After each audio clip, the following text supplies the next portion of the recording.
Hello दोस्तों, सभी को राधे राधे, जय श्री कृष्ण, हर हर महादेव। क्लास में आप सभी का स्वागत है। अगर आप चैनल पर नए आए हैं तो चैनल को सब्सक्राइब जरूर कीजिए और अपने दोस्तों तक शेयर कीजिए। चलते हैं सीधी क्लास की ओर। आज की क्लास में हम पढ़ेंगे वित्तीय संबंध को। संविधान के कौन से भाग में? तो भाग 12 में वित्त संबंधी प्रावधान है।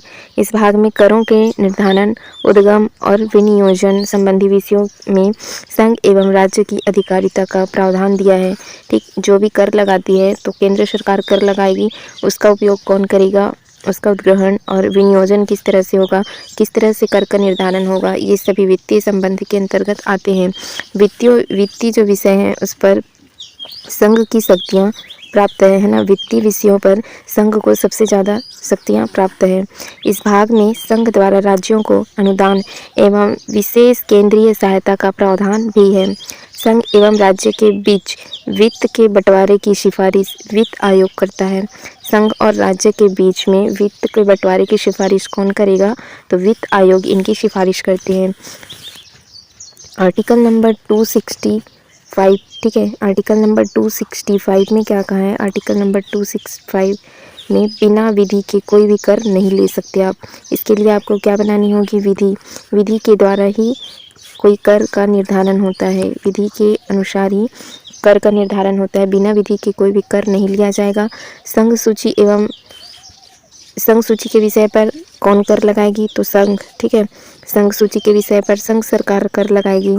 संघ के विषय में संघ सरकार लगाएगी और इसका विभाजन किसके किसके मध्य होगा? तो केंद्र और राज्य दोनों को होगा, दोनों के बीच इसका बंटवारा होगा। इसी तरह राज्य सूची के विषय पर कौन कर लगाएगी? तो राज्य सूची के विषय पर राज्य सरकार कर लगाएगी, राज्य सरकार कर लगाएगी, ठीक है। और इसका जो वितरण होगा, ठीक, इसका जो वितरण होगा इस कर का, वो राज्य सूची पर राज्य सरकार कर लगाएगी और सिर्फ कहाँ जाएगा कर? राज्य के साथ ही जाएगा, ठीक है। इसको केंद्र को नहीं दिया जाता। और जो निधियाँ हैं, जैसे कि संचित निधि है, भारत की संचित निधि, यह क्या होती है? तो यह सबसे बड़ी निधि होती है। संचित निधि ये सबसे बड़ी निधि होती है। जो भी कर होते हैं इसमें संचित निधि यह सबसे बड़ी निधि होती है। संसद के अधीन इसमें पैसा विनियोग विधेयक से इसको क्या किया जाता है? निकाला जाता है। संचित निधि में जो भी धन होता है वो संसद की अनुमति से इसको निकाला जाता है। कौन से अधिनियम से? तो विनियोग विधेयक से इसको क्या किया जाता है? विनियोग विधेयक के द्वारा इस धन को निकाला जाता है संसद की अनुमति से। और ये संचित निधि का आर्टिकल है 266, ठीक, 266 के अंतर्गत दिया है संचित निधि। जो भी, जैसे कि ऋण है, कोई भी ऋण लेती है, धन है, कर है, जैसे कर है, ऋण और है ब्याज, तो सरकारी कंपनियों का मुनाफा है भारत की संचित निधि में। इसी तरह से जो लोक लेखा निधि होती है, लोक लेखा निधि जो पब्लिक अकाउंट होता है, आर्टिकल नंबर 262 के तहत इसको रखा गया है। फिर होता है आकस्मिक निधि, यह आएगा आर्टिकल नंबर 267 में। आकस्मिक निधि है, ठीक है। ये किसके लिए होती है? तो ये आकस्मिक कार्य के लिए रखे जाते हैं।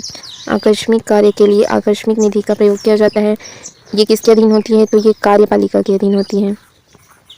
कार्यपालिका के अधीन होती है। आकस्मिक निधि का धन कार्यपालिका के अधीन में होती है।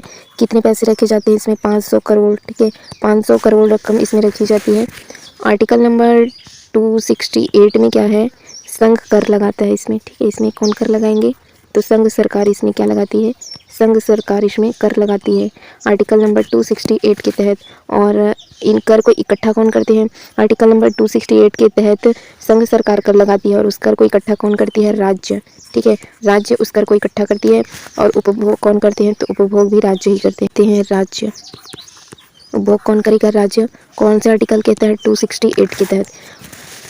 और आर्टिकल नंबर 268 ए में 268 ए के तहत संघ सरकार क्या करती है? कर लगाती है, ठीक है। कर लगाती है और संग्रहण कौन करते हैं? तो केंद्र प्लस राज्य दोनों करेंगे। इसको इकट्ठा कौन करते हैं? केंद्र प्लस राज्य दोनों इस कर को क्या करते हैं?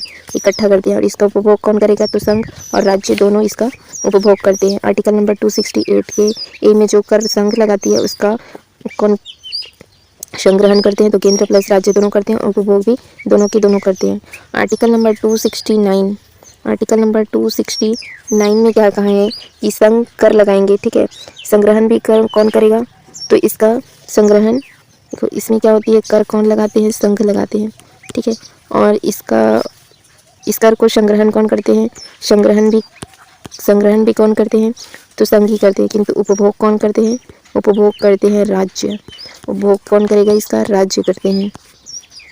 270 के तहत क्या होती है, तो संघ कर लगाती है। संघ क्या करेगी, कर लगाएगी, संघ के द्वारा कर लगाया जाएगा।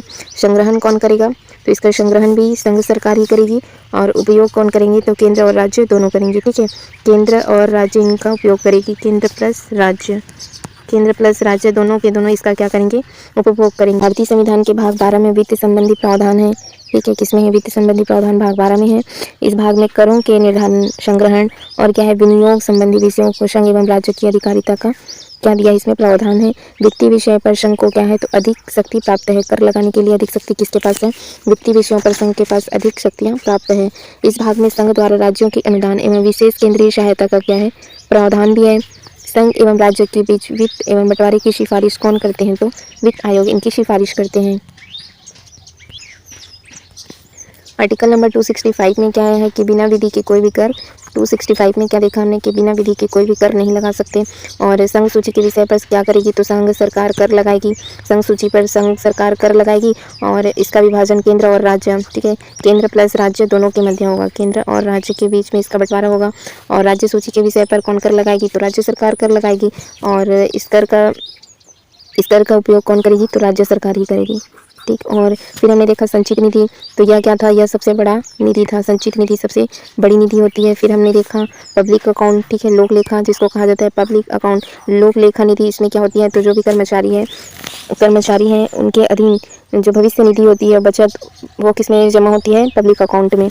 और एक होती है आकस्मिक निधि। आकस्मिक निधि में क्या होता है, आकस्मिक निधि में 500 करोड़ रुपए जमा होते हैं, ठीक है। 500 करोड़ ये किसके अधीन होती है, 500 करोड़ कार्यपालिका के अधीन होती है, ठीक है। 500 करोड़ ये किसके अधीन होती है, तो ये कार्यपालिका के अधीन होती है।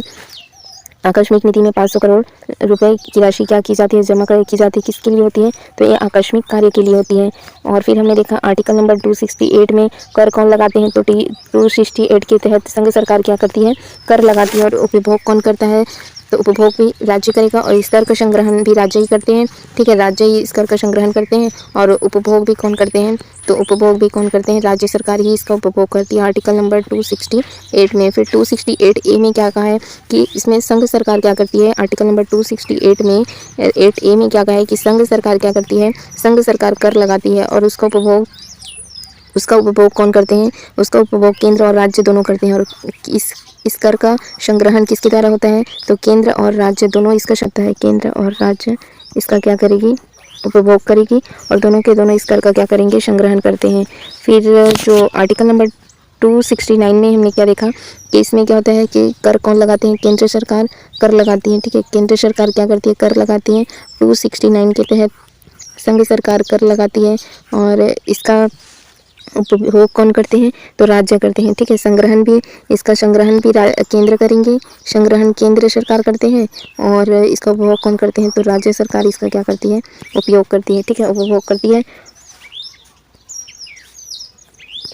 संघ तथा राज्य के बीच राजस्व का वितरण संघ द्वारा, यहाँ पे देखिए जो उद्गृहित है, किंतु राज्य द्वारा संग्रहित एवं क्या किया जाता है, विनियोजित किए जाने वाले कर, जैसे कि स्टाम्प शुल्क है, कौन से आर्टिकल 268 के तहत है, संघ द्वारा उद्गृहित किंतु संघ एवं राज्य द्वारा संग्रहित एवं विनियोजित किए जाने वाले कर, सेवा कर, आर्टिकल नंबर कौन से 268 में है, ठीक है। 268 में दिया है, 268 के ए में इसको दिया गया है। फिर संघ द्वारा उद्गृहित एवं संग्रहित किंतु इसको राज्य को सौंपे जाने वाले कर, जैसे कि माल के क्रय विक्रय व माल के क्या है, पारेषण पर कर, और उद्गृहित कर एवं उनका संघ तथा राज्य के बीच वितरण, इसमें संघ सूची के कर शामिल हैं। 8 में हमने क्या देखा कि आर्टिकल नंबर 268 में हमने क्या देखा कि संघ क्या करते हैं कि इसमें संघ सरकार क्या करेगी, कर लगाएगी, ठीक है। और उसका संग्रहण कौन करेंगे, तो केंद्र।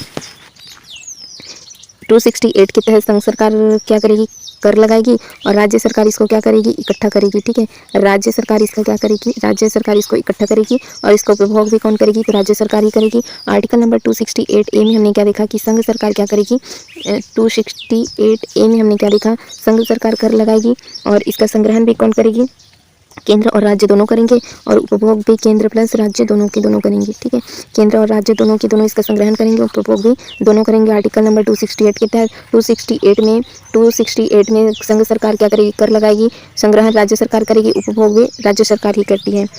और फिर हमने देखा कि 269 के तहत क्या होता है कि संघ सरकार क्या करती है, कर लगाती है और संग्रहण भी। फिर हमने क्या देखा कि 269 के तहत संघ सरकार कर लगाती है, किंतु इसका संग्रहण संघ करके ही देती है। ठीक है, संग्रहण भी संघ करेगी और इसका जो उपभोग है वो कौन कर लेता है, राज्य। ठीक है, इसका उपभोग कौन करेगा, तो राज्य करेगा। ठीक है दोस्तों, फिर आज की क्लास हम यहीं तक रखते हैं, वहाँ से हम अब क्वेश्चन प्रैक्टिस करेंगे। Thank you friends, thank you all.